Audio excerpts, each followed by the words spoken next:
girl. You ready then, Ellie? Good girl. Ellie, fetch. That's good girl. Round there. Thank you. It's early evening in the departure lounge at the airport. Customs dog Ellie and her handler Mark Turner are searching for drugs. Ellie is a regular visitor to Bristol International, but today there's another reason for her visit. Thank you. That reason comes in the shape of look-alike new dog recruit Seb and his handler Gemma Grist. They've both joined the customs service at the same time. Just a few weeks ago, Gemma was working in a kennels. Now she and Seb have joined forces and both are keen to learn the ropes. Thank you. Ready? This one then. Sit. Good girl. Thank you. There. Good girl. Sit back. Thank you. Chris Terry is the customs dog unit manager, and this evening it's his job to check on just how Gemma and Seb are making out. Any mistakes now may be hard to rectify in the future. Hiya. Now it's Seb's turn, but everyone's aware that he's a young dog and his enthusiasm may get the better of him. So it's Gemma's job to keep him on a tight lead, just in case. Hello. Good boy, come on then. At the moment, we're just trying to learn to do the job properly, get him working good. He's quite scatty because he's a young dog, so we just need to concentrate him down a bit, really. Is this Seb? Good boy. Seb will be trained on for us to detect Class A drugs and currency.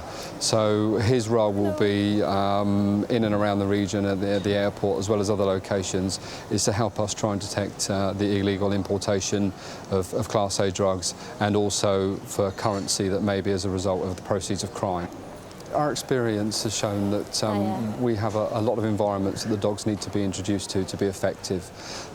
Today what we're trying to do for Seb is introduce him to the concept that people can have the bad things on them as well as bags and trolleys and everything else. So today is about trying to let Seb know that the people will have what he's looking for as well. And Seb doesn't disappoint.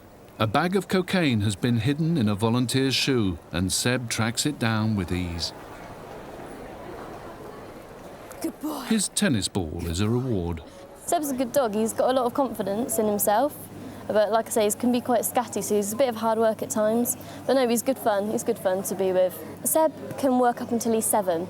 So he's only 16 months at the moment, so we've got a good few years to go yet. In the few weeks I've been working with him, I mean, he's a very, very young, at the moment, immature dog, but he is a bit of a live wire and a handful.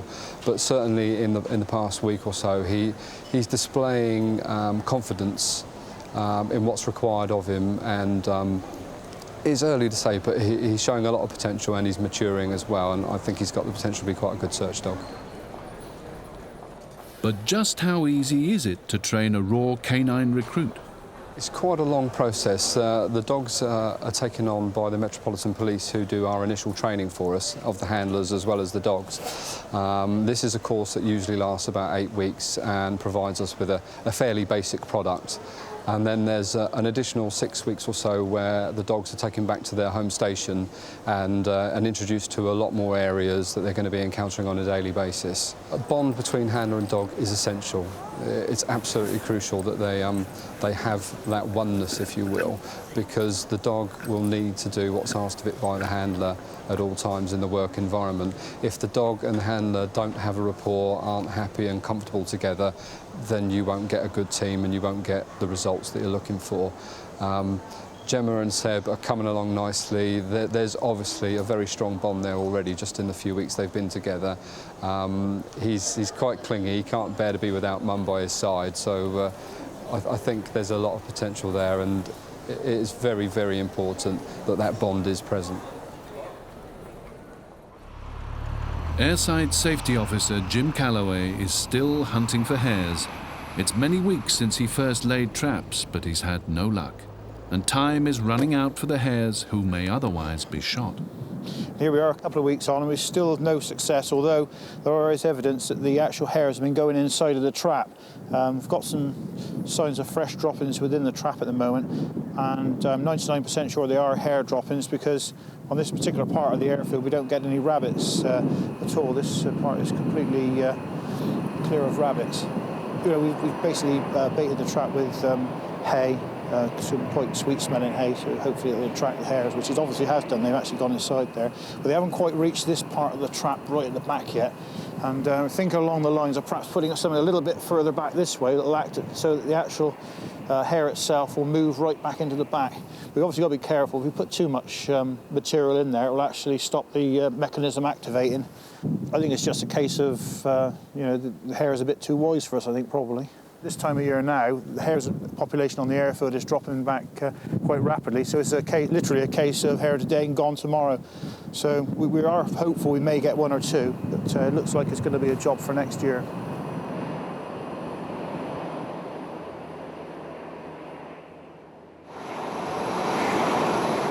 At busy times in the year, Bristol International handles well over 100 flights a day. As a result, parking space for aircraft is often at a premium, and any unscheduled hold-ups or delays can cause enormous problems. And when aircraft like this EasyJet Boeing break down, the problems can be multiplied. And today, that's not the end of them. Well, what's currently happening is we've got quite an influx of aircraft coming. I think we're looking at about 12 arrivals in about the next hour. They've got an unserviceability problem with a couple of tow bars for aircraft.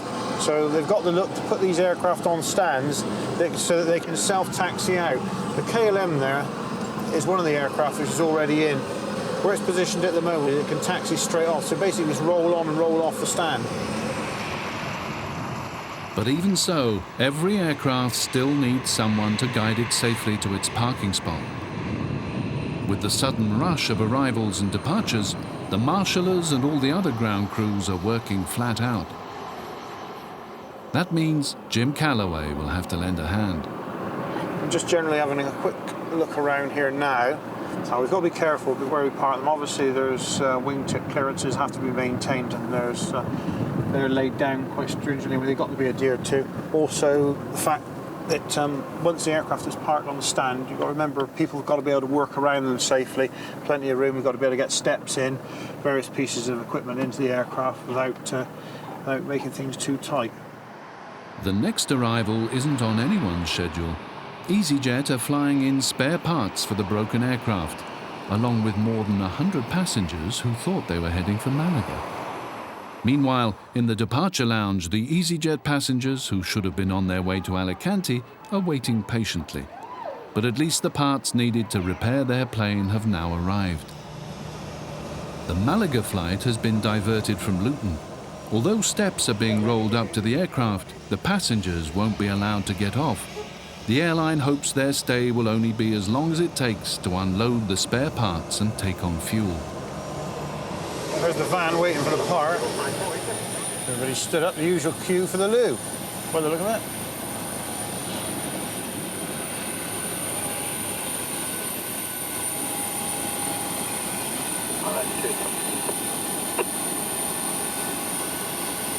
There you are, it's got AOG wrote on the box, you see.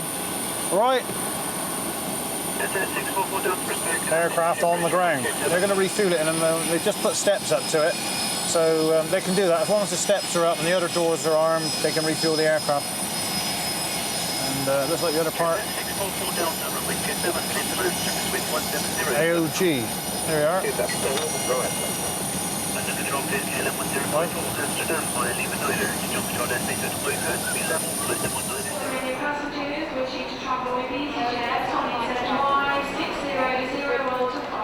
The Alicante passengers are still waiting.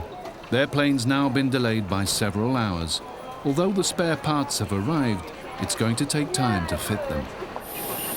In case you wonder what that little cable is that's going on, no fuel goes down that. That's a bonding lead, an earth lead, the aircraft, so it earths the aircraft to the tanker. Very important.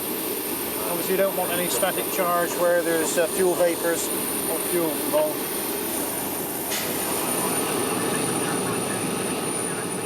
And there are other precautions which have to be taken as well. In the unlikely event of the refueler having to cut the fuel supply, the refueler always carries what they call a dead man's handle. In the event of the actual fuel having to be cut, he just releases his hand on the actual grip, or if he was to fall over or something like that, it would immediately cut the fuel supply of the aircraft.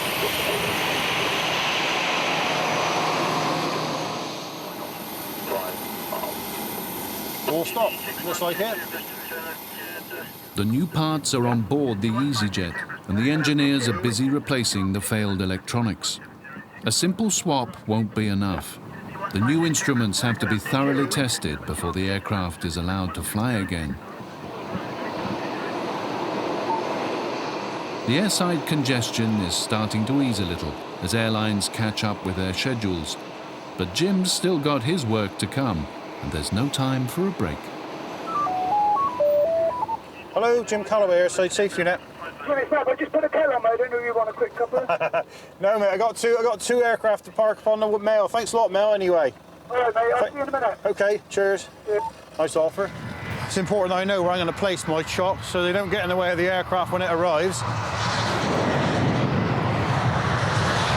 Yeah, but it looks good there. Parts delivered, the EasyJet from Luton takes off again. At least the passengers now know they're heading for Malaga.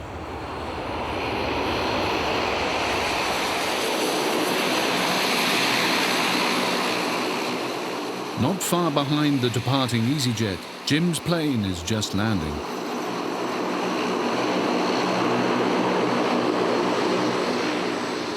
The delayed jet is still being repaired. The fault is in the navigation equipment, so there's some careful wiring to be carried out. But at last, there's good news for the passengers.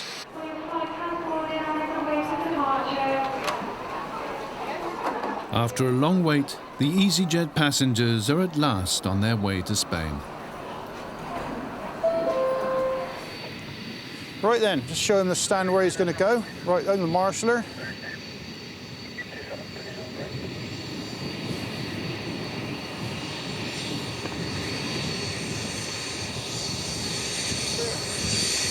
Bringing him straight on.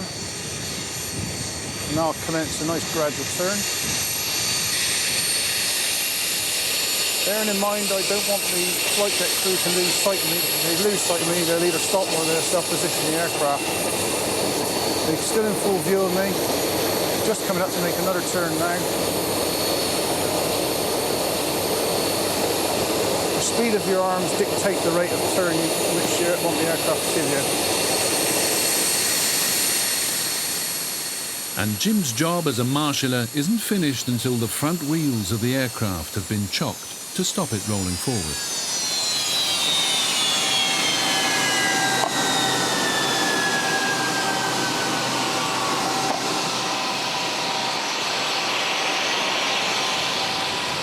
The other important bit, once the aircraft is parked, securely chocked, picked up on the side, chocked in.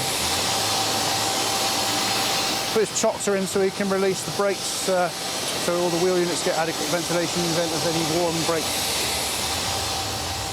Here we are, that's another job done.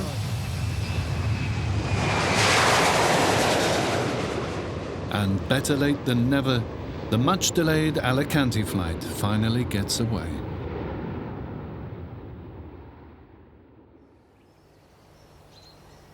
The mining village of Harworth is preparing to host a major sporting event that's also a tribute to its most famous son. I've just got to go out there and ride like Tom Simpson. I mean, I know there's a few out there today that I'll be keeping an eye on, and if they're in the breaks, I'll be going with them.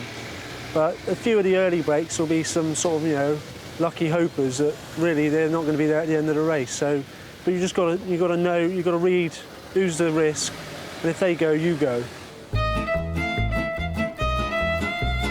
Airport fireman Jamie Webster is chasing his dream. He's hoping to win the cycle road race being held as part of the World Firefighter Games. I've been telling myself the last few days it's just another race, but for some reason I've been getting a bit tense about this. I don't normally get that tense even when I rode the Nationals. You know, I felt pretty relaxed, and you know, when this I've sort of come into a bit too nervous. I think because of the added pressure of you know, all my work expecting me to come back with something.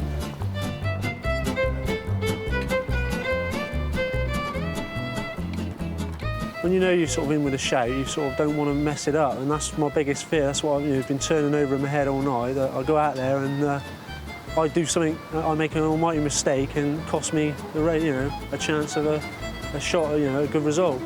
But I mean, mental preparation, you're just trying to stay calm, really.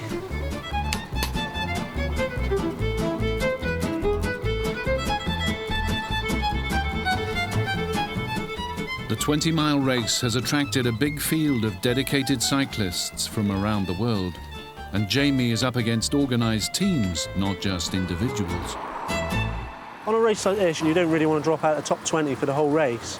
And half the field will probably disappear within the first couple of laps, and I just hope I'm not in that half. I don't get caught out. But I mean, everyone's going to be scrabbling for that top 20 sort of places. Basically, if you're at the back, you're already behind and you're chasing the game. When you're in the bunch, you try not to do too much work. Don't just go out there and bury yourself on the front, because no one's going to help you out. They're not going to sort of say cheers and then give you a tow. So you're going to try and do as little work as you can. But if you get away in a decent break you think might work, you do your fair share of the work, taking it turns on the front. Because if you can get that going, no one's going to catch you.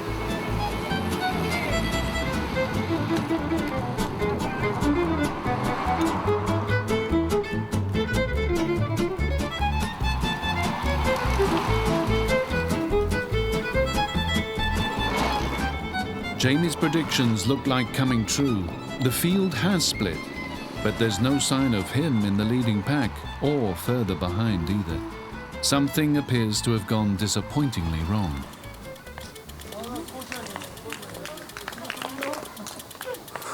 What happened, Jamie? Nightmare. Got brought down. Some lad went in the back of me. Hopefully my back wheel was all right, but the rubbish they give me put me out of the race, really. I was in a break away for about 20 of us away in a break, and that'd be the winning break. I'll put money on that. And next thing you know, some lad went straight in the back of me. I think he's all right, I don't know. I was waiting for a wheel. By the time they got me a wheel, the race was over for me. They weren't exactly quick, but that's racing for you. I'm just coming through now.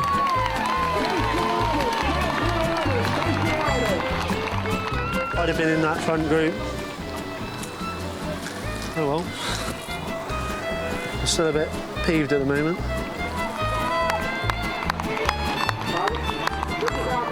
I just really wanted to come here and do well, and I was in with a chance. Because this would have put a silver lining on the year, but I knew I was coming up. I'm coming into some good form. I knew I was riding well. And out there today, I was riding real comfortable. I felt comfy on the bike. And then I go and get that.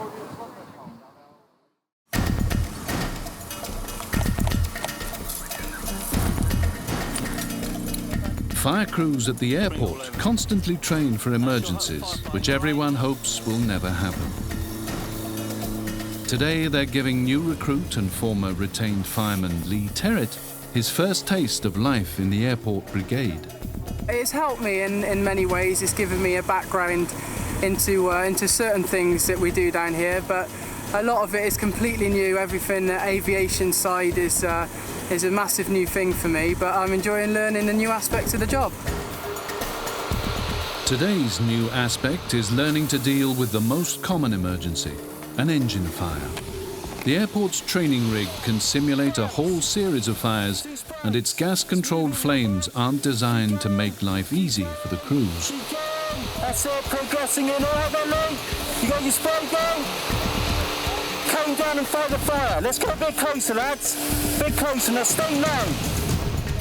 What we're looking at with Lee is that he's listening to his instruction and making sure that he's aware of his surroundings, because the most important thing for Lee at the moment is, as a new recruit, he may have tunnel vision, and tunnel vision is what new firefighters generally, when they're new to the job, aren't fully aware of the dangers and hazards that are being associated with the role that they're carrying out. So I'm watching just to make sure that he's listening to his instruction and reacting to anything that the instructor's saying to him. Will you branch? Will you branch? Right, now go to a spray. Right, fight the fire, DC. Fight it.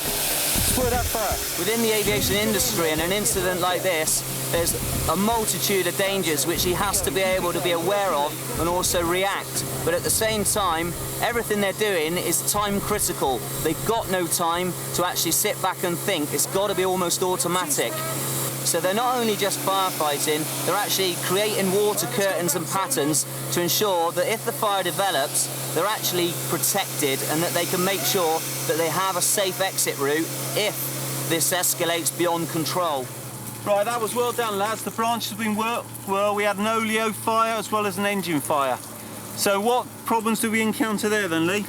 Again, as it's a prop engine, we're looking at the dangers of the actual prop. Right. The fuel, again, is going to be in the wing, so we're having to keep that cool, make sure it's not going to pierce and cause us running fuel fires. When you go out, you rely on every member of your crew. As I've learnt from being a new guy, there's a lot of experience here at the airport. People have seen things, people have had different incidents, so relying on others, their knowledge helps you through, and you just pick up things off of them. If you don't work as a team and try and do it solo, things are inevitably going to go wrong. It really is one big team game and everyone needs to pull their weight.